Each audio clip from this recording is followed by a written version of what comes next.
live stream.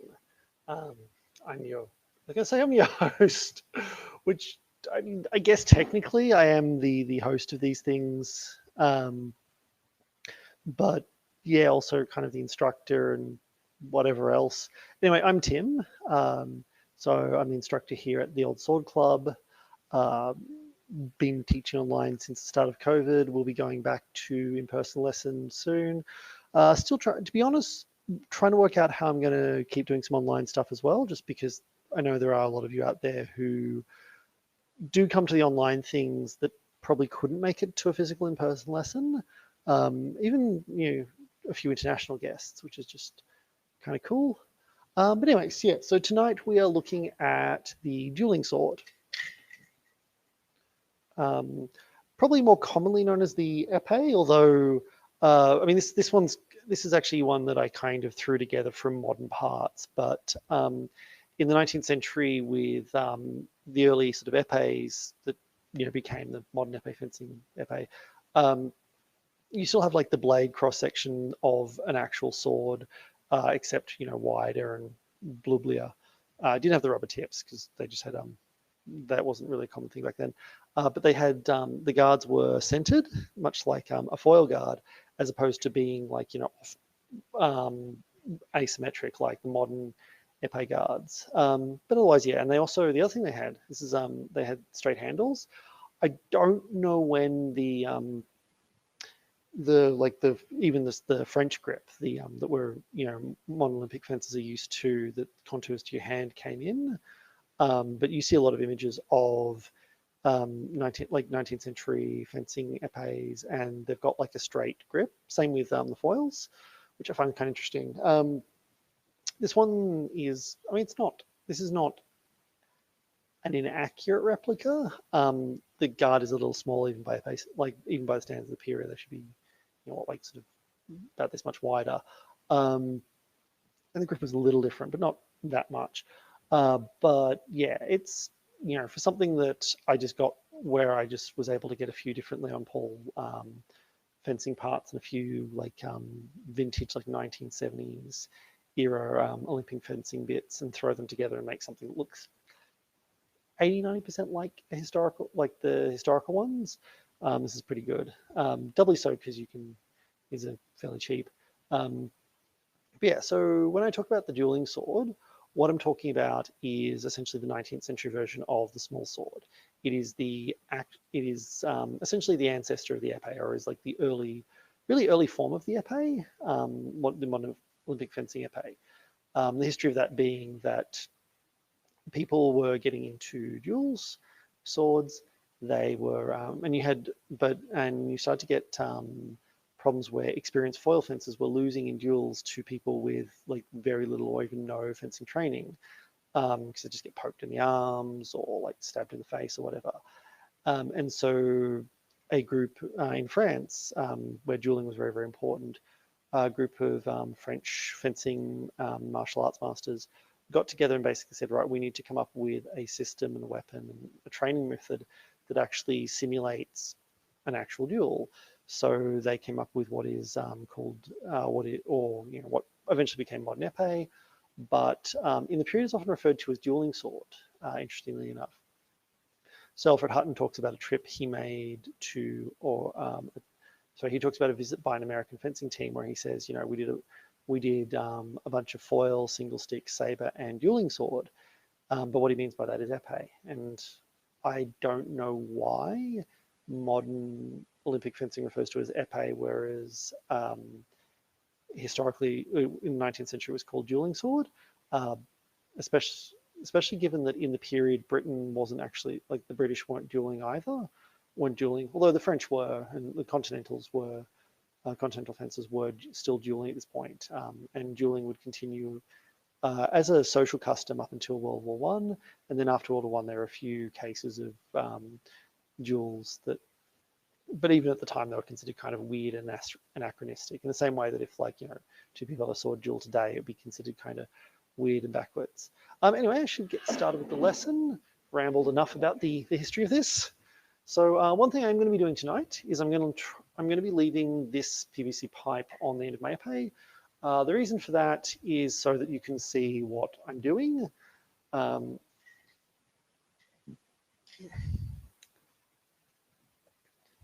yeah, like this just means it'll show up a lot better on camera. But if you're kind of like wondering why is he doing that, it's just as a training aid.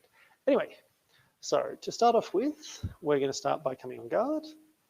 So what I want you to do is just stand with your feet together, basically in like sort of a tension position, have you? And then what we're going to do is just take the offside foot, so the side that your sword is not on. I'm right-handed, so my right side is my sword side, my offside is my left side. You take your offside foot and bring it round behind your sword side foot in an L. So you're standing in a L like this.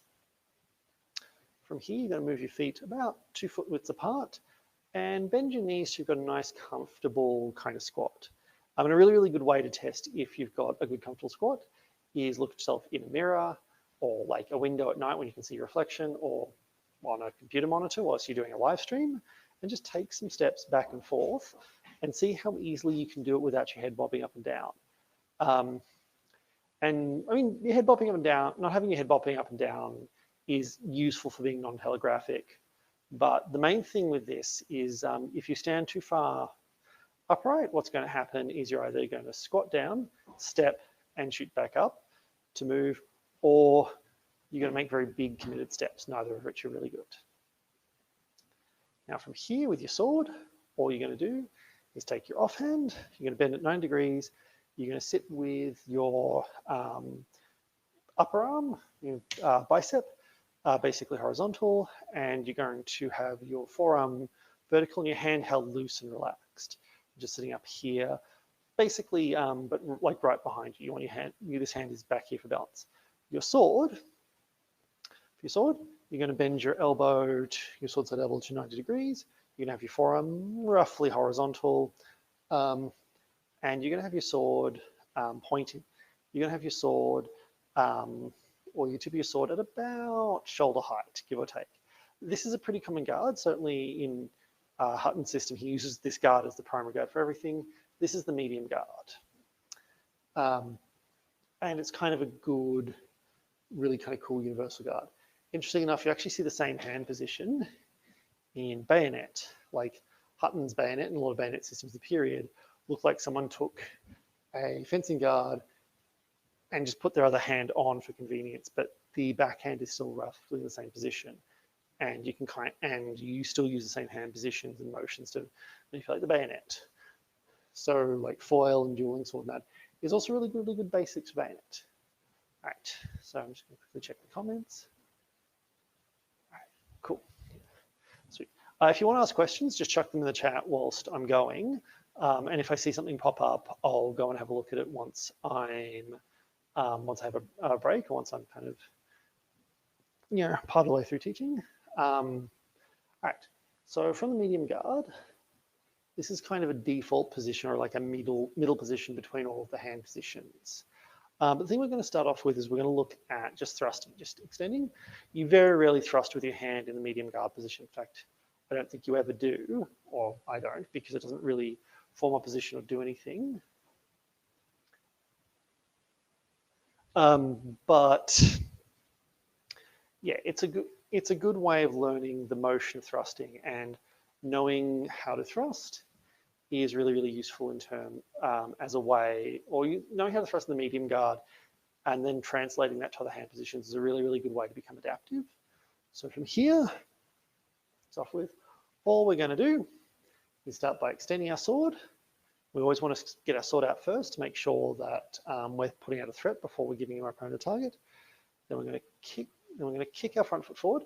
As we do that, we sort of jolt our hips forward as well a bit. We're actually starting, this is the point where we start our body moving, and then we slowly roll our toes to the ground and drive as hard as we can with our back foot. And you can even throw your backhand down for balance like this. I don't tend to, because I have a very short lunge. If you've got a very long lunge, you're probably going to need to. This is a full extended lunge. And then to retract, what we're going to do is pull with our back leg. We're going to bend our back leg and basically use it to pull it back. But we're also going to shift and sort of jump and just push off our front leg. And then once we've done that, we're going to retract to the medium guard. because we want to keep our sword out until we've come all the way back, because an extended sword is an obstacle that an opponent has to deal with. A retracted sword means that means that you're much more open to attack or to counterattack. The reason why you stay in guard is because it's a much more versatile position to attack from. So let's just practice those thrusts. Let's practice thrusts a few times. So extend, kick, lunge, retract. Extend, kick, lunge, retract. Extend, kick, lunge, retract. Extend, kick, lunge, retract. And once more for luck. Extend, kick, lunge, retract. All right, so now that you've done that, I'm going to just call lunge, and I want you to do it in one smooth movement. But I want you to still try and do things in that order. So don't just, jolt forward and thrust. I want you to still extend, kick, lunge, retract in one smooth movement. And I know I have a bad habit of sticking the landing and staying at full extension longer than I should, but yeah, don't do that. And if you're fencing me and I do that, try and use that as a time to hit me so that I get out of the habit. Yeah, best way to learn is just get whacked. Right. So by the numbers, lunge, lunge, lunge, lunge, lunge, lunge, and lunge. Right, and back to guard. Might just take this off and see how we go, because it's really, really heavy and hard. Don't take that statement out of context. I'm turning into Matt Easton with all the innuendos. I might just move my camera up a little bit. It's going to annoy me otherwise. But yeah, so from here, the thing that you then want to be able to do is you then want to modify that lunge in these positions with various hand positions. And in French fencing, there are 8 hand positions. Each hand position has an associated guard and an associated parry. And also you can make thrusts in those hand positions. But the idea, the most efficient way to teach what is otherwise a very complicated system, is by you learn the basic series of basic movements. So we've just done the first one, which is thrusting. There's also disengages, derobements, and cutovers. And then you learn the different hand positions, and you just kind of squish them all together, and that teaches you basically how to do everything you can with the weapon. Incidentally, this method is expressed specifically in British and English language manuals, particularly by a guy named Graham Chapman. In French manuals, it's much more systematized and much longer, and I'll be honest, probably a lot less efficient. And I actually suspect that a big part of that was that France at the time had a great many more professional fencing masters than Britain, and they wanted to kind of stagger their students' progress as a way of getting more lessons out of them.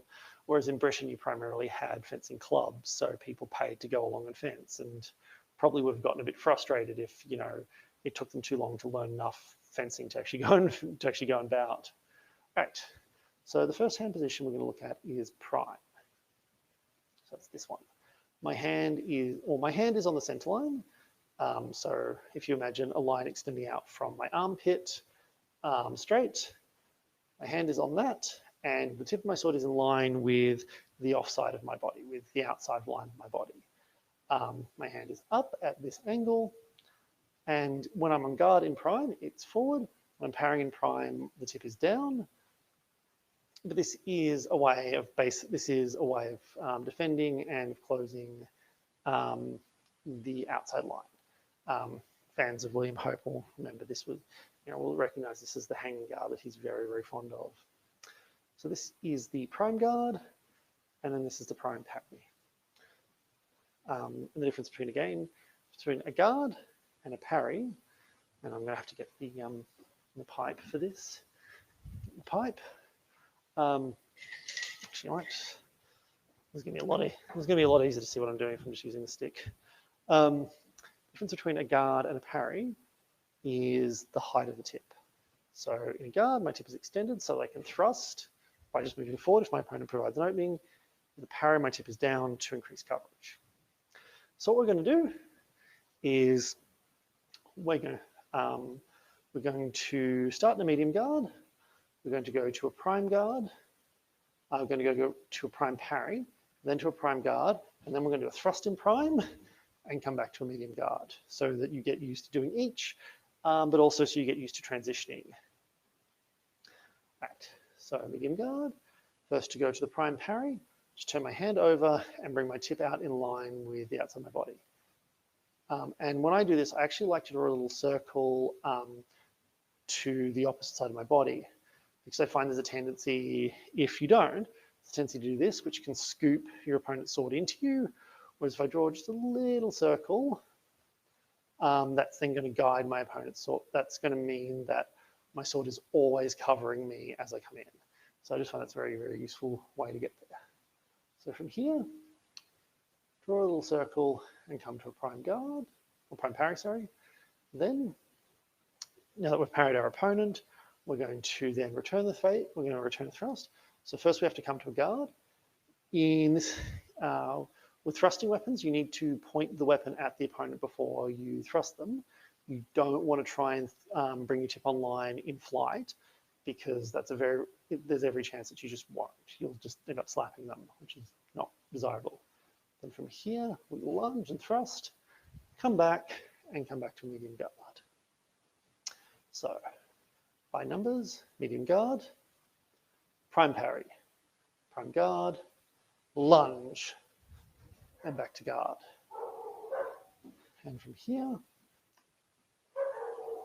prime parry, prime guard, lunge, and back to guard, or back to medium guard. Prime parry, prime guard, lunge, and back to medium guard. When you're retracting, you can actually bring your hand over at the end. I generally don't. If I'm going to return to a different guard than I lunged in, I want to do it as I'm bringing my elbow in. I don't want to retract and then change, because that's two separate movements, which gives my opponent an opening. So from here, medium guard, prime parry, prime guard, lunge, back to guard. Prime parry, prime guard, lunge, and back to medium guard. Once more for luck. Prime parry, prime guard, lunge, and back to guard. All right, so the next position we're going to look at is second. So position of second is basically like prime, except that my tip is in line with the outside of my body, or with the outside of my body, or the sword side. So if I'm in a medium guard, I turn my hand over, so it's in this alignment, my palm outwards. My hand is still roughly on the center line, and I bring my tip over so it's in line with the outside of my body. I find that you can't do this with a retracted arm. It's freaking awkward, so you just have to extend. Manuals are not necessarily specific about that sometimes, but I find it's too intuitive to extend to not do it. And this is our second position. And again, the parry is down here, the guard is here. So we're going to go through the same series, the same progression where we parry, we start in the medium guard, we do a parry, we then go back to a guard in the hand position we've parried from, and then through a thrust in that hand position, and come back to a medium guard. So, medium guard, second, parry of second, guard of second, lunge, and back to guard. Medium guard, parry of second, guard of second, lunge, and back to guard. Medium guard, parry of second, guard of second, lunge, and back to guard. I always worry when I do these, when I demonstrate this, because I don't use this guard. I don't use this guard or this attack very often, so I always worry that I might be leading astray. But you know, Just let me know in the comments if I have, and I'll make a video trying to correct it. All right, so from here, medium guard, parry of second, guard of second, lunge, and back to guard. Parry of second, guard of second, lunge, and back to guard. And once more for luck, parry of second, guard of second, lunge, and back to guard. All right, so now we're going to look at the hand position of tierce or tierce. You can kind of tell the numbering, you know, primes, and meaning first, second, tierce or terse as in tertiary. Spelling, the variance in spelling in the guard name suggests that it was pronounced terse, at least at some point. Yeah, so for this position, I bring my hand over to in line with my offside or my inside line. My hand is in this angle with my palm pointing up like that. I usually keep my elbow retracted. I find extending in tierce not particularly helpful. In the guard, the tip is obviously in line. In the parry, the tip is higher, and you want it on the center line. You don't want it too flat because you might not guide your opponent off enough.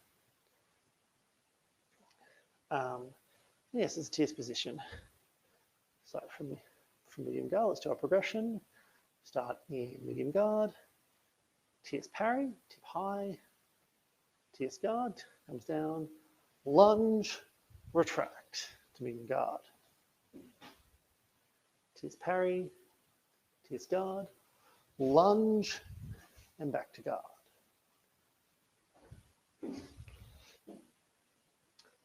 Tierce parry, tierce guard, lunge, and back to guard. Tierce parry, tierce guard, lunge, and back to guard.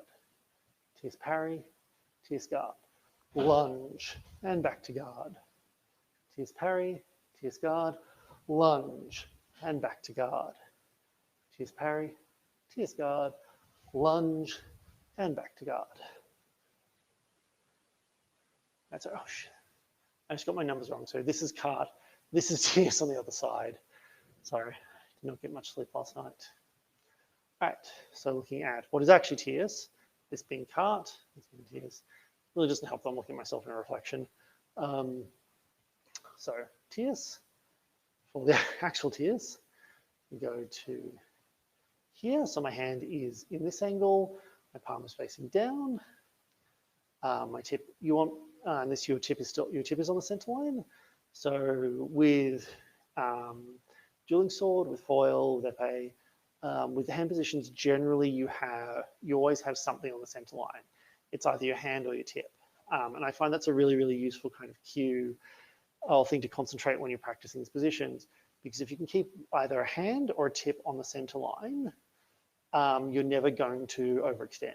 So with this, if both my hand and my tip were in line with the outside edge of my body, I'd be far too wide and give my opponent far too big an opening. If you look at the same thing with card on the other side, it's all the way over like this. One is I wouldn't be getting full extension, but also I'd again be very, very open. My opponent would have a big space to hit me if they came around. Whereas if I've got either a tip or a hand on the center line, I'm always going to have something close enough that my hand is going to stay in front of my body and I can move my sword a lot very, very quickly to protect me.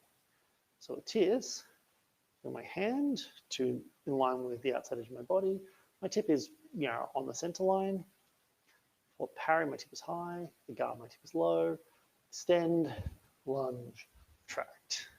So from medium guard, tierce parry, tierce guard, extend, lunge, retract. Tierce parry, tierce guard, lunge, retract. Tierce parry, tierce guard, lunge, retract. Tierce parry, tierce guard, lunge, retract.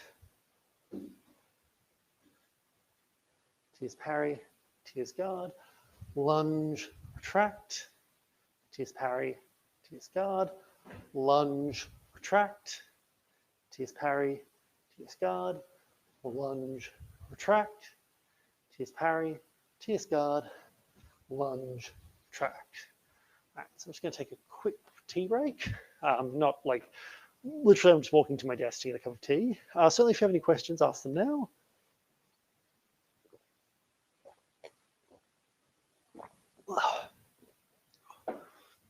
Right. Cool. So now let's look at the fifth position, which is quint, as in quintuplets. It's the only time I can think of any common or known phrase that has quint in it. Is quintuplets, which means 5 kids, or like a group of 5 kids, and a very, very exhausted parents, I imagine. All right, so with quint, my hand is basically in the same hand position as tierce, except this time the hand is on the center line, and the tip is in line with, the inside edge of my body, or offside edge. And so yeah, I've just basically brought my hand over. So for the medium guard, all I do is turn my hand over and bring my tip roughly in line with the outside edge of my body. Maybe I find maybe a bit over with this one just because I tend to use this as an expulsion rather than as a parry, but you certainly can parry with it. I do mostly as in like a panic, mostly as like a panic parry where you just like kind of use it to expel your opponent. All right, so from here, medium guard, quint parry, quint guard, lunge, back to guard, quint parry, quint guard, lunge, and back to guard. Quint parry, quint guard, lunge, and back to guard. Quint parry, quint guard, lunge, and back to guard. Quint parry, quint guard, lunge, and back to guard. Quint parry, quint guard, lunge, and back to guard. Quint parry, quint guard, lunge, and back to guard. All right, then we have the position of 6. So 6 is pretty simple. You think of cart, which I accidentally called tierce before and is not tierce. I have this philosophy that, if you know the basics and you're a decent teacher, like you're an okay teacher, then as long as you're not like deriving income from it, just teaching enough to get people into it is fine. And I embody that philosophy so well. All right, so from here, hand position of cart, except instead of my hand being in line with the edge of my body, my tip being on the center line, I bring my tip in line with the edge of my body and my hand is on the center line. This is the position of 6.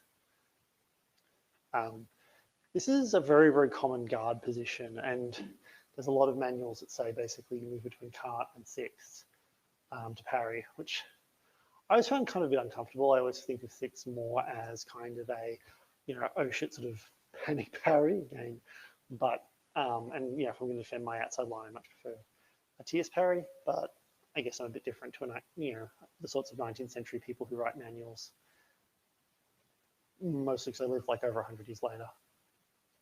Right, so from here, we go medium guard, and then all I do is turn my hand over and lift my tip up and flick to the outside to make the parry. I don't actually need to bring my tip down that much for the guard, probably not, it's probably quite subtle, but if you can see it, it's there. Extend, lunge, retract. So, medium guard, parry of 6, guard of 6. Extend, lunge, retract, parry of 6, guard of 6. Extend, lunge, retract, parry of 6, guard of 6. Extend, lunge, retract, parry of 6, guard of 6. Extend, lunge, retract, parry of 6, guard of 6. Extend, lunge, retract, parry of 6, guard of 6. Extend, lunge, retract, parry of 6, guard of 6. extend, lunge, retract, and parry of 6, guard of 6, extend, lunge, retract. All right, so that's the first 6. And then we get into the final 2, which are septime and octave. So for septime, all I'm doing is bringing my hand over to the outside edge of my body. My tip is still staying on the center line.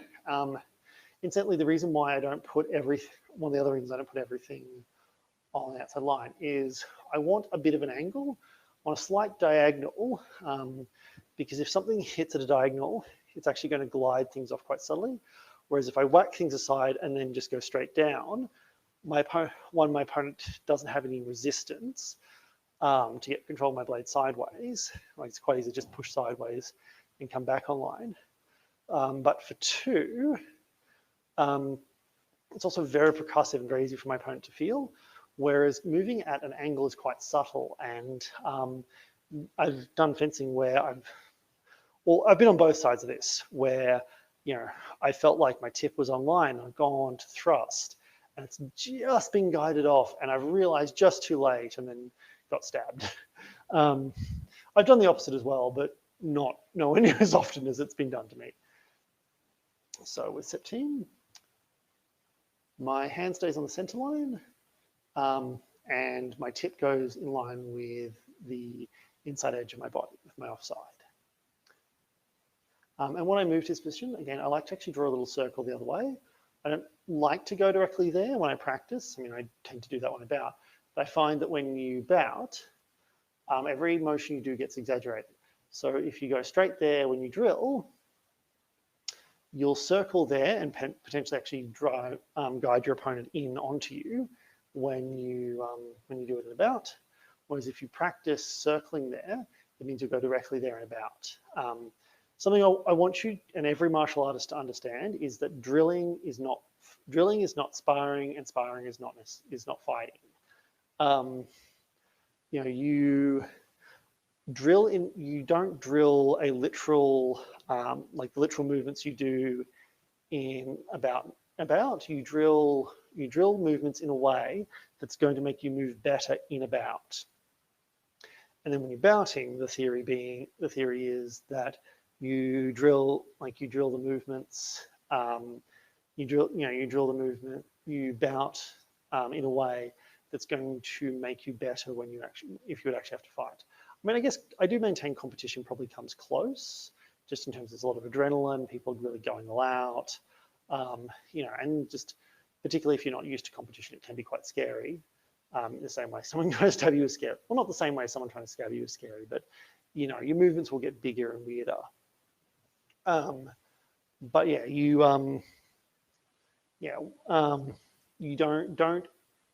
don't get into the mindset of everything must be exactly the same in drill, bouting, like drill, sparring, and fighting, because that's not how things work in the slightest. All right, so from here, hand over, my palm is up at this angle with my palm facing up like this. Tip is on the outside line. Tip is on my inside line in line with the edge of my body. My hand is on the center line. You know, lower for parry than it is for guard. All right, so let's do our sequence. So, septime parry, septime guard, lunge. Septime parry, septime guard, lunge. Septime parry, septime guard, lunge. Septime parry, septime guard, lunge. Septime parry, septime guard, lunge. Septime parry, septime guard, lunge. Septime parry, septime guard, lunge. Septime parry, septime guard, lunge. And once more for luck, septime parry, septime guard, lunge. All right. And now let's look at the final hand position, which is octave. I don't know why they're numbered this way. You know, it's sort of like with the British Angela cut system. It's basically, it's a fairly intuitive order. You know, the first cut is the most intuitive, second cut the second most intuitive. Then you just go back, and then you go, and then because you're already moving that pattern, you just go across again and then down to finish. The Italian hand positions, you start here and you just go around by 9 degrees each time.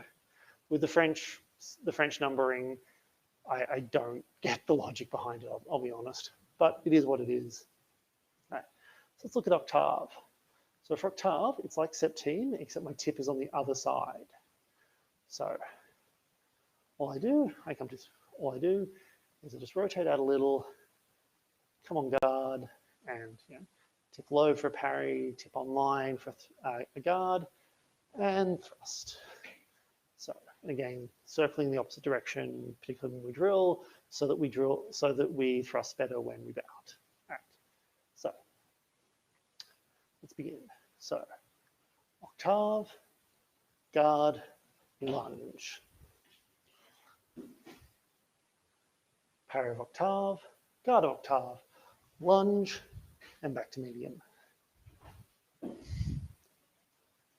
Parry of octave, guard of octave, lunge, and back to medium. Parry of octave, guard of octave, lunge, and back to medium. Parry of octave, guard of octave, lunge, and back to medium. Parry of octave, guard of octave, lunge, and back to medium. Parry of octave, guard of octave, lunge, and back to medium. Parry of octave, guard of octave, lunge, and back to medium. All right, I'm starting to get some cramps in my leg. So I'm going to sit down for a second and answer any questions you'll have, and drink some tea and talk about the history of this, and yeah. And kind of hope that some of the things I've said about martial arts were controversial enough that people might be like, no, that's not the case in the comments. I know it's a thing I find really interesting, because now there's a lot of modern debates about sort of pedagogy and simulation, where you know, you have some martial arts where they're like, right, we want the literal movement, you know, you perfect the movement, and then if you do the movement perfectly, that then translates to doing it perfectly in sparring, which translates to doing it perfectly in a fight. And then you've got people, who try to go the other way, where they say, right, let's put you in a situation for a fight, and then just isolate everything and drill out individually. And then you have, for me, like looking at the way combat sports teaches, where you have drills to basically perfect your attributes, and then, you know, like you don't hit a heavy bag the way you hit a person, but you hit a heavy bag to build up cardio and practice generating power. You don't hit a speed bag the way, or like, you know, hit a speed bag the way you hit a person at all. But doing that builds up like reflexes, and, you know, helps loosen your joints up. I find this really interesting because that was something that people were realizing in the period with, you know, when you get the rise of the epee, you know, these things coming along, because they're like, hang on, you know, having like foil as this kind of abstract thing, it's not translating. And so, yeah, they developed what they wanted to develop was a better simulation that they would then train people for. And interestingly enough, a lot of the French defense stance Leroux guys, like people doing essentially the combative self-defense of its day, they you know, they got really into epee. They're like, this thing is really cool and really important, which I also think is really cool, because I guess for me, kind of knowing that, or like thinking about and, you know, imagining kind of what is the, you know, what are the most practical skills I can learn is part of the enjoyment of doing this. Even though obviously I'm going to be in a sword fight, or I hope I'm never in a sword fight, an actual sword fight. You know, because yeah, I mean, I'm obviously have concerns about being hurt, but I also don't really like hurting people, unless I know that they want to get hurt. You know, in which case it's fine. But that's like a whole another kind of deal. Yeah.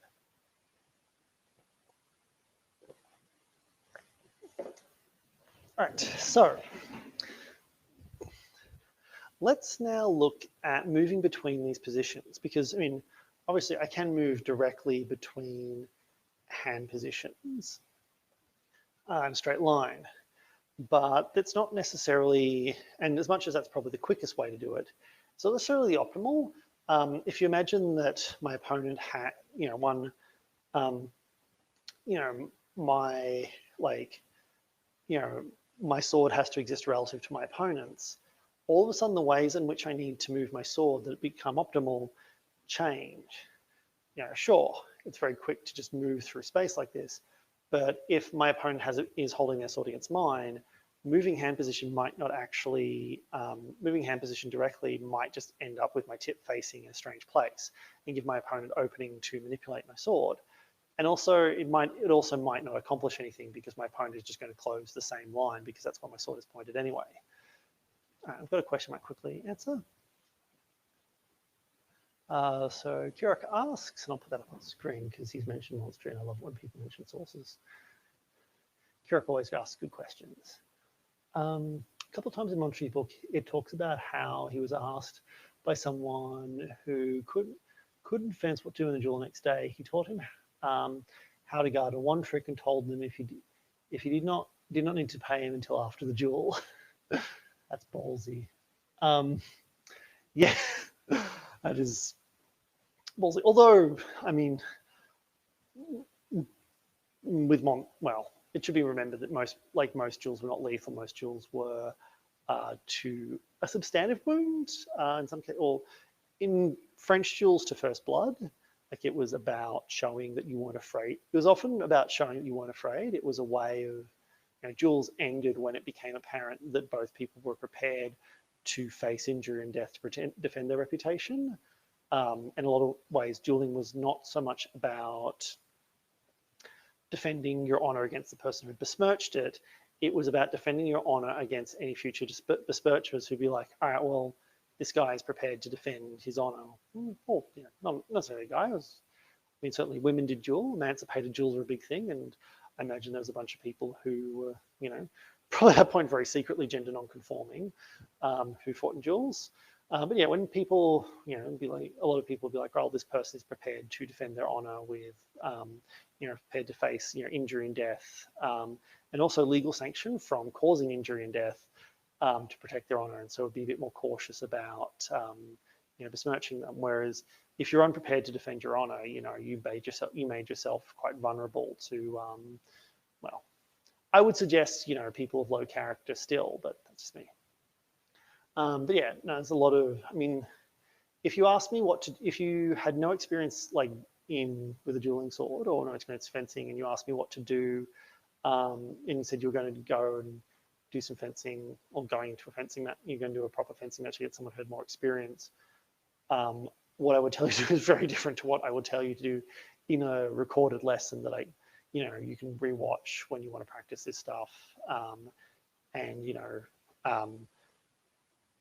probably won't be bouting with, or won't be competitively bouting with for, you know, like a month, maybe. Actually, probably, it depends. If you come to Mountain Blade, which is in like 2 weeks, then yeah, sooner, but otherwise a month. All right. So let's look at the first way of moving between positions, which is called the disengage. Now, I do the disengage is I dip my sword down and come back up, and just move it gently underneath my opponent's sword. I do this often coupled with moving my hand position, because, you know, if I don't maneuver around my opponent's sword, my sword can get very, very caught up and give them a big opening. Whereas this way, you know, I can move between targets quite effectively. So all I'm doing is I'll do it a bit bigger than I actually normally would, but I'm basically just drawing a half circle or dipping down with my tip. The movement is very, very subtle. To move up, I'll show you what I'm doing with my fingers. I can actually use a sword for this. And one thing that Probably the worst thing about these sessions is that I end up using sticks because they're more visible on camera. But all I'm doing when I'm doing this is I'm basically just moving the sword, moving with my front fingers, rolling my front two fingers to move the sword. And from down here, you can't really see this because you can't see the end of how much my tip is moving. But my sword is moving, my hand isn't moving very much, and that's also a good way of being non-telegraphic. I think it's very important to remember as like a biomechanical principle with this, that when you have a long object, a small movement down the bottom, causes a big movement up the top. This is why guiding your opponent's sword off a little bit here means that they're very, very far away when they finish their lunge. So with my disengage, I'm just drawing a little half circle, and I want my tip to stay as close to my opponent's blade as possible. And one thing I used to do to practice this is that I actually hang like a stick or something at slightly different angles and different elevations. I just practice disengaging underneath it, staying as close to as I could without touching. Yes, that's all you do. Just disengage back and forth. I just relax my fingers, relax my wrist, and then retense it. And yeah, I mean, if I'm doing this about, it's a very small movement, but it's enough to get in line. So that is disengage. So let's practice that. And for those of you who are just watching sitting down, you can even practice by just moving your fingers like that, just to get a sense of how subtle it is. So disengage forward, disengage back, disengage, disengage. Bobbing back and forth in your own time, because it takes longer for me to count than it does for me to disengage. It's a very small, subtle movement. Unfortunately, it's a very hard movement to get good at without having something to maneuver around. But this lesson is mostly about getting you started. Right. So now let's practice the disengage, but we're going to use it as a way of moving between different hand positions. So we're going to start in medium guard. I'm going to go to a prime guard, and I'm just going to disengage to second. Disengage back to prime, disengage to second. Now I'm going to disengage to sixth. See, I've brought my hand back from here, disengage, bring my hand back to sixth. So I'm now in a very different position. And if you're very lucky, if you've got an not particularly observant opponent, if you've got a very new opponent, or sometimes you can actually deceive them as to which side the tip is on because they get used to looking at your hand and not your tip, if you're lucky. I find the only time that's really a useful thing to do is actually against someone who's super athletic, who's new, but is just really, really fit and really bouncy. All right, so from here, from six, we're just going to disengage to cart. So six, disengage to cart. Disengage to cart. And then from cart, we're just going to disengage. We're just going to disengage back to six. So really, what I'm doing is I'm bringing my hand across. This is a very counterintuitive movement because you'd mostly do this in reaction to someone, like they're disengaging, so you disengage back at them. And you end up in and if you can end up in a counterintuitive position, that gives you a second to come in. Disengage and disengage. All right, so from here, I'm disengage back to second. That's all I'm doing from this position. So I'm rotating my tip out and coming over. And from second, disengaging to tierce. And from tierce, I'm going to disengage to prime. And then back to medium guard. So something to practice is practice your disengage, practice your hand positions, and then practice combining the two. Because this is incredibly diverse technique set. Like you can see, there are quite big books of all the things you do because someone's written down each one in excruciating detail. But the easiest way to approach learning these movements is you practice the individual component movements and then start combining them. So with the 8 hand positions and the effectively 4 ways of transitioning between them, you've got whatever you've already developed, like whatever 4 times 8 techniques are. Which is, someone put in the comments what 4 times 8 is, because I can't math, so I'm very tired. I'm sorry. All right, so let's look at the other way to maneuver, or one of the other ways to maneuver our sword, and it's called the cutover. Coupe, I think traditionally in French, but cutover because I use 19th. I use English terms the terms that were used in England in the 19th century. So cutover is like a disengage, except I go over. And with this, I actually do bring my tip back a little bit more. Just coming over. Usually I do bring my tip back a little bit more because I need to get around my opponent's sword. Usually the time you do this is if your opponent's got a very, very vertical sword. Sometimes people will stand with the sword like this because they want to have a big parrying surface, and you just need to kind of get around that to attack them. Fun fact, the reason why it's called cutover is because this, if you're throwing cuts with a cutting sword, this is the movement that basically facilitates that. So over, over, over, over, over, over, over, over. Exact same idea, where I'm just using very, very small movements to my wrist. In fact, it's a bit hard with the stick because the grip's not quite right, and the balance is wrong. But when I use this, when I do this with my sword, which I might grab, I should get like a neon, some kind of really, really colorful, like a glow-in-the-dark tape or something for my sword.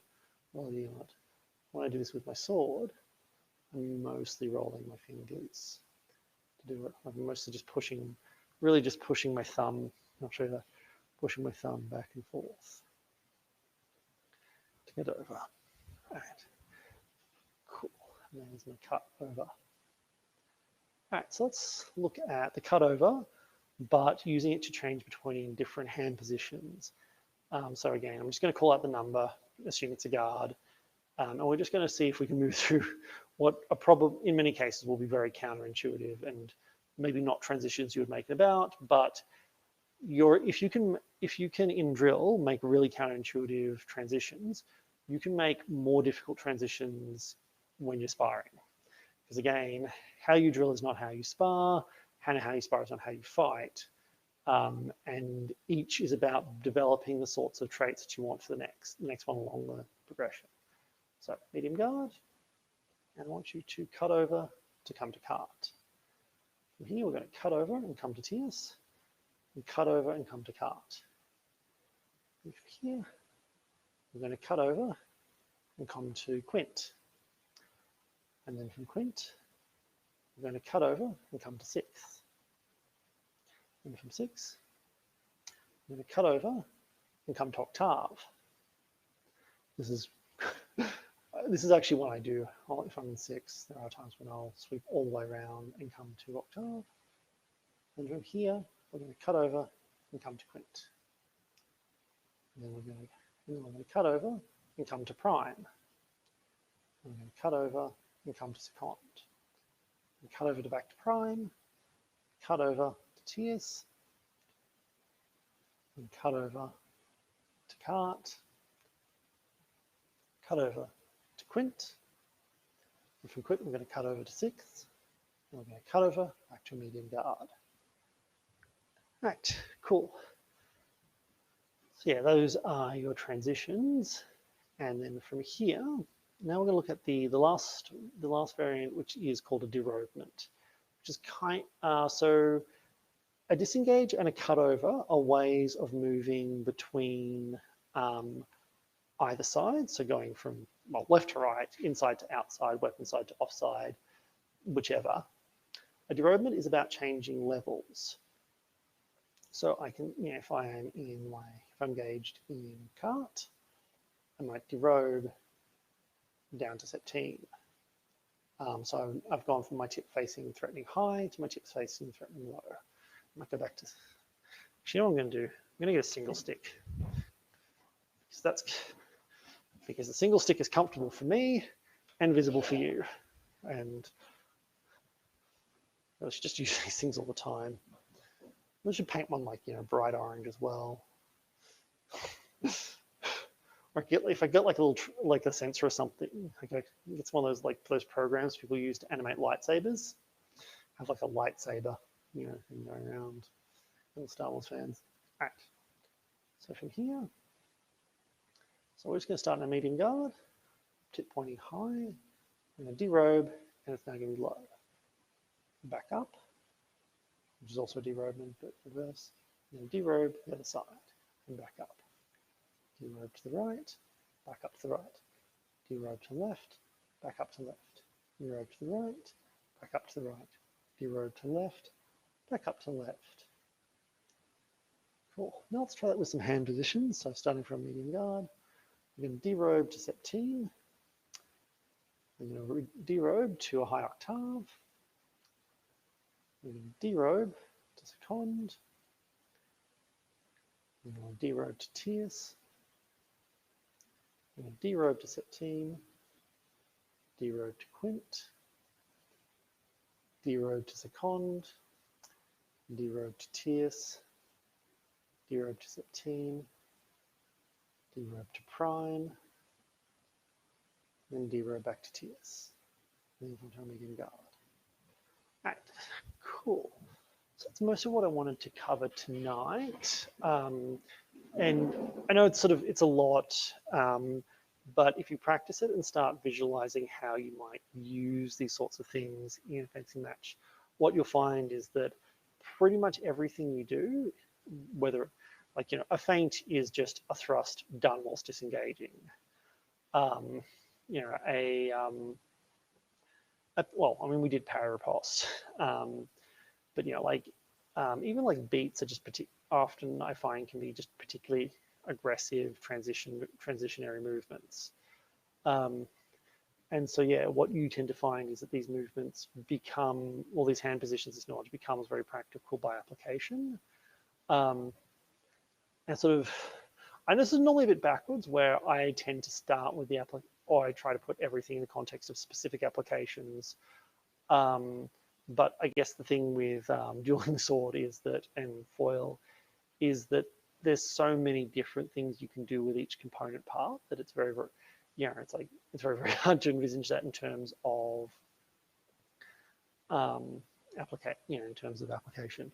I can give you some examples, and if you like, or just give me a sec. Sorry, my right leg is cramping like the dickens, and I don't know why. So I'm going to sit here. If anyone has any questions, now is the time to ask them. And whilst you're typing your questions, I'm just gonna like reiterate, or I'm just gonna regurgitate some more kind of sword trivia, sword facts. Probably, I think something I have mentioned this prior. I did a whole talk on this a while back, but I have a theory that a lot of what caused problems with or kind of cause the transition between like early modern kind of, even like early Enlightenment era, 17th century sort of fencing, and into 19th century fencing, which is kind of quite modern, was not just the Industrial Revolution, but the rise of the middle class, where for aristocrats who could legally get away with dueling, dueling was about showing honor. It was about showing that, you possess the quality of honor, which is honor being a very, very vague and essential quality that can only be, that you have to display through performance. And a big part of that was dueling, was showing that you were prepared to defend your honor by risking injury, death, and well, not necessarily legal, theoretically, but not practically legal sanction for doing injury or death to someone else. I guess the idea being that, if it's very, very hard to define who does and doesn't have honor, like it's incredibly subjective because it's completely arbitrary, because honor is a very, very ethereal concept. Then if it's very hard to just say for certainty that you have honor, the best way to prove you have honor is to show that you're prepared to risk, or make it quite a substantive risk to defend it, because no one would, no one would work so hard or engage so dangerously to defend something they didn't have. Hence why aristocrats dueled to defend their honor, Whereas when you get the middle class, who are, you know, the products of Enlightenment education, maybe a bit less prone to vague essential concepts, when they're dueling, they're much more concerned about reputation and professionalism. So the professions most likely to engage in dueling in France were professions where reputation and public perception were very important. So we're talking about like journalists, politicians, and actually in some cases artists as well. In fact, the last recorded duel in France, which I think happened post World War II, I don't know the exact date, was between two film directors. So yeah, basically anything where your profession gives you more public exposure or gives you a high level of public exposure. Like, sort of the top ranked or like the top rated actors in the world. Most people could name any of the top rated actors in the world, whereas very few of us could probably name the top rated surgeons in the world, for example. The reason being that surgery is not a very public profession. So yeah, if you had a very public profession and your reputation was important, defending it with dueling was really, really important. And it's kind of in France as well, this thing where it was felt that the national reputation had been besmirched. Particularly in the Franco-Prussian War, where they lost the war, and this was France at the time was quite a mighty military power. Like when the Japanese opened themselves up to the world and they said, right, we need a modern army. They said, right, who's got the best army at the time? Everyone's like, yeah, the French have got the best modern army. And then the French lost the Franco-Prussian War, to what very quickly became Germany. And the Japanese are like, oh, let's go with the German model rather than the French model. Which, yeah, it's kind of interesting trivia. And then when that happened, the humiliation that the French suffered kind of prompted them to go through this process of national redemption, which dueling, showing that they were prepared to defend their reputation with violence, was kind of a big part. It's like, proving that you're tough and macho. Probably a good equivalent, actually, if you look at the way America started behaving, particularly in the 1980s, where you have a lot of like these really kind of tough, macho sort of action movies. Like the classic age of action movies was, was sort of the late 1970s through the 1980s. That's where you get like Sylvester Stallone and Arnold Schwarzenegger, like the bodybuilders turned action stars, and it's all about like proving strength and power. There's actually there's actually quite a few action movies from that period about going back to Vietnam to do some mission where it's kind of a symbolic thing of overcoming the national shame of having lost the Vietnam War. Like, I mean, it seems quite foreign to us now, but in the 80s, America kind of had this weird national humiliation over having lost the Vietnam War, which then faded pretty quickly when they in effect won the Cold War. Although I do appreciate the irony that the war where America had to directly fight, they lost, but the war where everything was done indirectly and mostly through just not like through socially collapsing slower than the other guy, they won. So yeah, although again, what kind of it, given the way American society is struggling right now, I don't know what kind of a victory it is. But anyway, let's have a look at some of the applications of all this stuff before I get like far too off topic and political. All right. So let's say I have engaged my opponent in cart, and they're engaged me. They may be getting a bit feisty. They're poking their sword at me, trying to get a reaction. And so what I would do is I do essentially a cut over to quint. And what this will do is fling my opponent's sword out, fling my opponent's sword wild, and then from there, I can thrust them. This is effective. This is just a basic beat. Starting cart. I cut over to quint, and my opponent's sword gets flung over that way. So you can see just 2 hand positions, 1 transition. I now have it. I now have a technique I didn't otherwise have. Alternatively, I'm engaged in tierce. My opponent thrusts at me at the low outside, trying to hit me under the arm, let's say under the arm. And all I want to do is I want to move down. I just disengage to come to second. I've moved my opponent around. But now what I do is I derobe back to probably actually to Quint. Derobe to Quint as a way of displacing my opponent. So they're now, as they're retracting, their sword is all the way over here, which means that when they retract, and they might try and close a line by moving their hands, they retract, they're now in the wrong one. So I've done basically the transport. So disengage to here, or sorry, derobe to here, and then derobe back up to here, and basically do a transport where I dislodge my opponent. And that's again just starting one hand position, moving to another, and then moving to a third as a way of creating an opening. I just realized how often I go to Quint when I go to Quint for everything other than barracks and cards. Which also, if you're wondering, particularly a lot of people with well, what's the point of Octave or Quint as hand positions? You very rarely, only weirdos lie in them.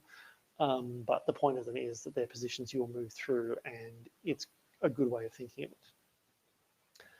So one of my favorite things to actually to dislodge people who are coming at me, if I'm in, say, a medium guard, someone attacks to my high inside, I'll parry with Quint, and then derobe all the way through to second. That pushes them down and basically sweeps them again very wide. So this is one of my favorite transports. And then to return, I derobe again to tierce and come in on the most open line.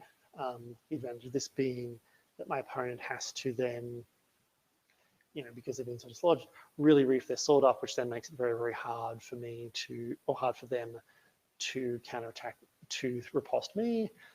And I'm in tierce, and they've basically dislodged themselves. As I come back, I might even disengage, come to cart, and redouble my attack because my opponent is so committed, and I can do that from very, very close. So yeah, this is also one of the things I can do is, so again, I can redouble by disengaging between hand positions. So yeah, there's a lot you can do with this. Unfortunately, most of what I tend to do when I teach this live is I teach it in terms of, you learn these kind of basic hand positions. If I'm being honest, probably over the course of a few weeks. But then you start looking at the specific applications for everything, which means you get, one, a lot of practice at remembering what everything is, but two, it actually helps build versatility, because there's kind of, it's like a Lego approach to fencing, where you give someone all of the bits and they can put them together however they want, which, I don't know, when I worked that out about epee, I found was really, really useful, whereas I find with Saber, Saber doesn't really work that way. With Saber, you start with some general skills, and then you go through specific skills that a person can then combine. But the movement vocabulary of Saber is a lot simpler than the movement vocabulary of dueling sword. All right, so that's pretty much all the content I've got for tonight. Before we go, if anyone has any questions, do type them. I'm going to apologize tonight. I know I normally would do a Zoom session, but I'm currently dealing with a personal crisis right now, so I'm going to have to go without being able to hang out. I'm really sorry, and I'm very sorry for that. I do really enjoy hanging out with you all, but yeah, unfortunately not tonight. But yeah, if you want to, I don't know. I can't guarantee we'll be on again next week as well. I'm going to try. I'm going to try, so keep an eye on the Facebook page. But I can definitely guarantee that we will be at Mountain Blade in 2 weeks. So we're going to be physically meeting up, and you can try a lot of this stuff out on me. I'm certainly very, very keen to do more epee because I haven't done any in a long time. Although one thing I've decided this year when I get my tax return, I have a bit of money to spend on things. The two things I'm going to buy is one, some new waistcoats, and the other is some contact lenses so I can do more epee fencing. Because I find, particularly if I'm tired and my vision, and I'm really needing my glasses,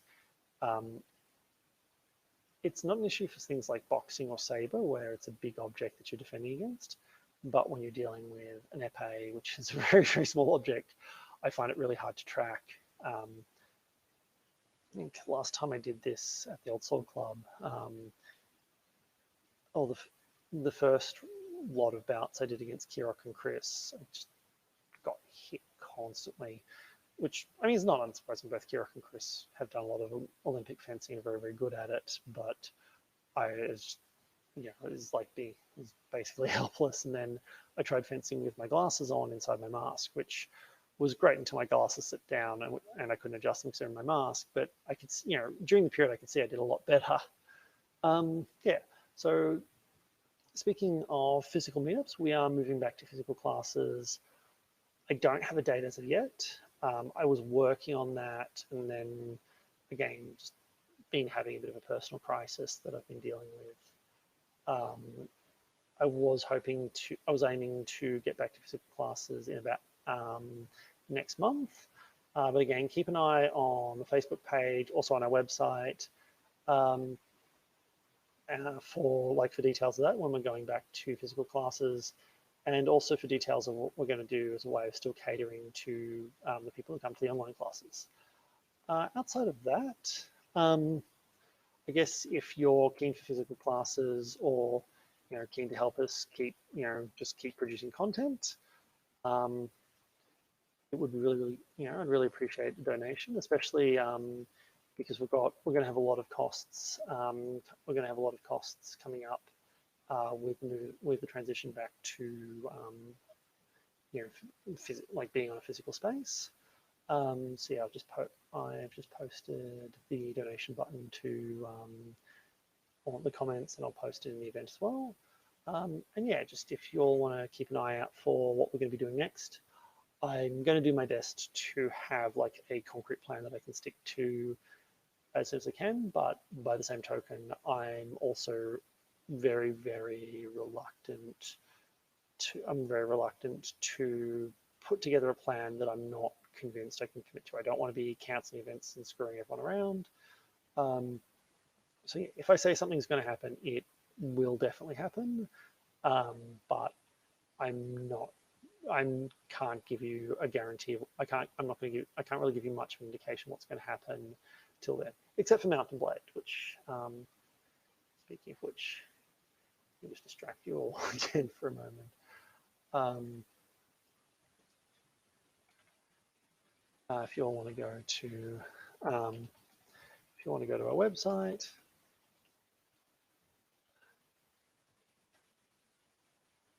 then